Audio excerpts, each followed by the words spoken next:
Okay, I'm getting ready to drop in the tomato plant. I like these little pots because they're biodegradable, and all I need to do is kind of peel away the top here because you don't want this sticking above the soil.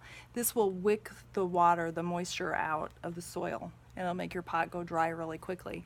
The other thing I do is I just take, you can see that the roots are already coming through, but I'm gonna have to just make some little holes here just to liberate them just a little bit more, try not to do too much damage. And then I'm just going to peel this off. I'm going to plop it in here.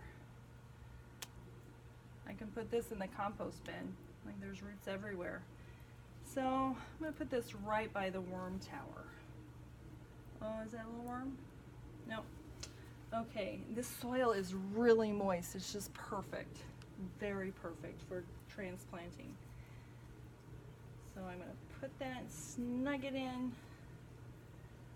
Very nice. And now I have a little lettuce. I'm going to put this over here to the side a little bit.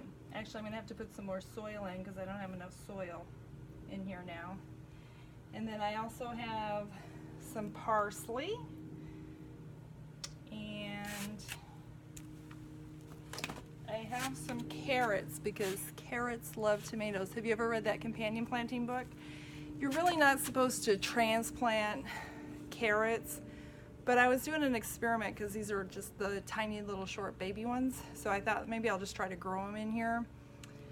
But I'm going to plop them in here with the tomatoes so I can get rid of some of these little pots.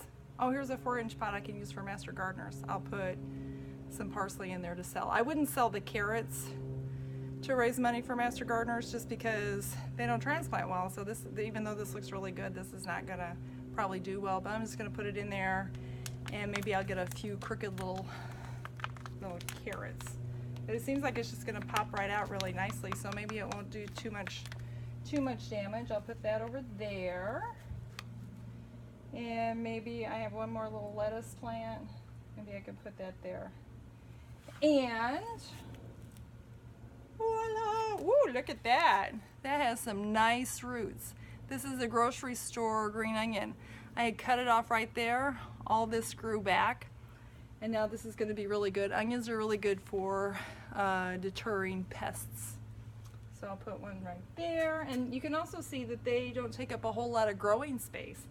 So they can just stick up between things, and it's a really good way to increase your planting area by mixing plants that like to grow together and also giving them, you know, different things. Like the carrots will take up the root zone, the tomatoes will take up the canopy.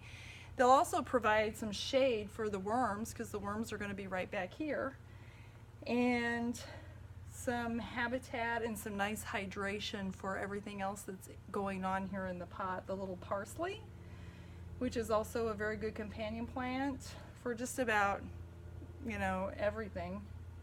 And then the lettuce. So I'm going to get this planted up and then I'll show you again.